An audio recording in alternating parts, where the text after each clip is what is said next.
आज Doubtnut app download करें। Doubtnut पर अपने सभी गणित, रसायन विज्ञान, भौतिक विज्ञान और जीव विज्ञान के डाउट्स का करो सफाया। बस प्रश्न की फोटो खींचो, एक ही प्रश्न को क्रॉप करो और तुरंत वीडियो सोल्यूशन पाओ। अभी डाउनलोड करें। प्रश्न हमें दिया हुआ है कि एक वृत्त की परिधि पर धन 2q, ऋण 5q और ऋण 7q मान के 3 आवेश कुछ इस प्रकार से रखे गए हैं कि ये तीनों समबाहु त्रिभुज के कोनों पर पड़ते हैं। ठीक है, वृत्त के अंदर समबाहु त्रिभुज के कोण यहाँ पर बने हुए हैं या समबाहु त्रिभुज अंदर बना हुआ है जो परिधि से होकर उनके स्थितियां जाती हैं या कोने जाते हैं। अब यदि वृत्त की त्रिज्या कैपिटल R से प्रस्तुत की गई है तो इसके केंद्र पर विद्युत विभव का मान कुल रूप से कितना होगा, ये हमें प्रश्न में पूछा जा रहा है। देखिए, इसके लिए हम क्या करते हैं, हमने एक यहाँ पर वृत्त ले लिया है। ठीक है, और वृत्त के अंदर देखिए वृत्त लिए, वृत्त की परिधि पर हमें कुछ आवेश यदि लेने हैं और जो आवेश है वो समबाहु त्रिभुज के कोने पर पड़ते हैं, मतलब अंदर उसके समबाहु त्रिभुज है।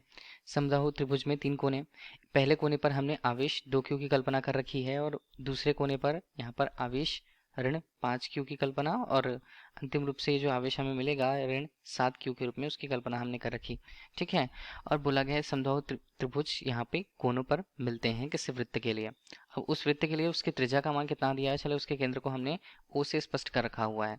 तो उसकी त्रिज्या को कैसे स्पष्ट करेंगे हम, उसकी त्रिज्या यहाँ पर चली दी हुई है तो ये हम मान लेते हैं उसकी त्रिज्या R के रूप में है। तो त्रिज्या R के रूप में है, मतलब सभी के सभी जो आवेश हैं वो केंद्र से कितनी दूरी पर हैं, वो तीनों की तीनों R दूरी पर या वृत्त की त्रिज्या के बराबर की दूरी पर स्थित हैं।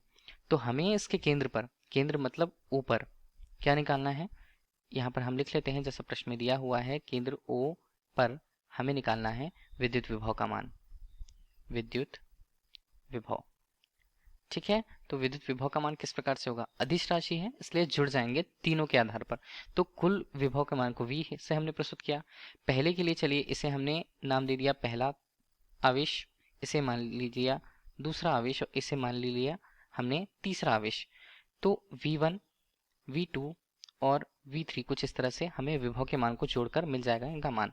तो ये हमें मिल गया और इसे ले लेते हैं समीकरण 1, क्योंकि आगे हमें इसी से प्रश्न जो है बनने वाले हैं। प्रत्येक के लिए, प्रत्येक आवेश के लिए उनके विभव के मान को देख लें हम केंद्र के सापेक्ष। तो इसे हमने V1 के रूप में प्रस्तुत किया है तो उसका मान क्या होगा, V1 के रूप में उसका मान 1 अनुपात यहाँ पर 4 पाई एप्सिलॉन 0, दूरी तो कितनी होगी, दूरी तो R ही रहेगी और आवेश का परिमाण कितना 2q के रूप में।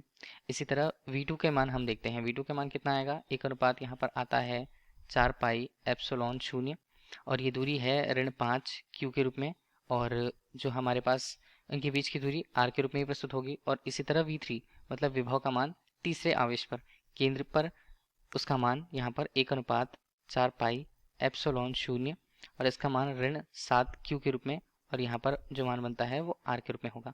और इन्हीं सब मानों को हम कहाँ रखने वाले हैं, इन्हीं सब मानों को समीकरण 1 पर रखेंगे हम। तो यहाँ पर हम लिख लेते हैं समीकरण यहाँ पर 1 से कितना होगा, परिमाण V के रूप में इसका मान बनता है V1। V1 का मान 1 अनुपात यहाँ पर लिखते जाते हैं 4 पाई एप्सिलॉन 0 और ये बनता है 2q अनुपात R के रूप में।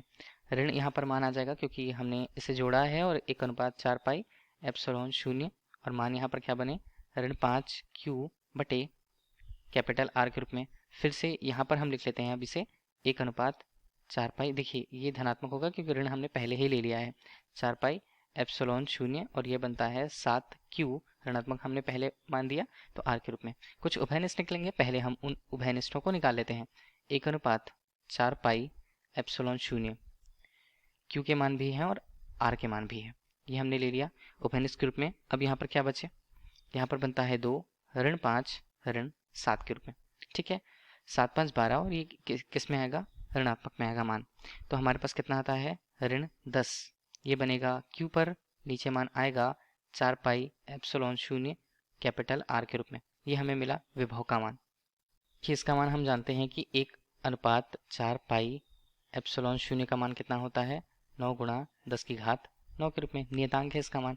तो v का मान हमारे पास कितना, ऋण 10 हमने लिया, यहाँ पर q आवेश के परिमाण को ले लिया और नीचे हमने कैपिटल R को ले लिया। अब यहाँ पर दूरी, यहाँ पर मान कितना, 9 गुणा 10 की घात 9 के रूप में, ये हमारे पास कुछ इस तरह से था। तो अंतिम रूप से यहाँ पर विभव का मान कितना आएगा हमारे पास, इसका मान आता है हमारे पास ऋण 9 आ जाएगा, ये 10 गुणा 10 की घात 10 के रूप में, और यहाँ पर q आवेश और दूरी कितनी कैपिटल आर के रूप में। तो ये हमें विभव के परिमाण को वोल्टेज के रूप में या वोल्ट के रूप में बता रहा है। वृत्त के केंद्र पर वोल्टेज कुल वोल्ट का मान, वोल्टेज का मान हमें कितना मिलेगा, विभव का मान ऋण 9 गुणा 10 की घात 10 Q अनुपात R के रूप में। यही इस प्रश्न का उत्तर होगा। धन्यवाद।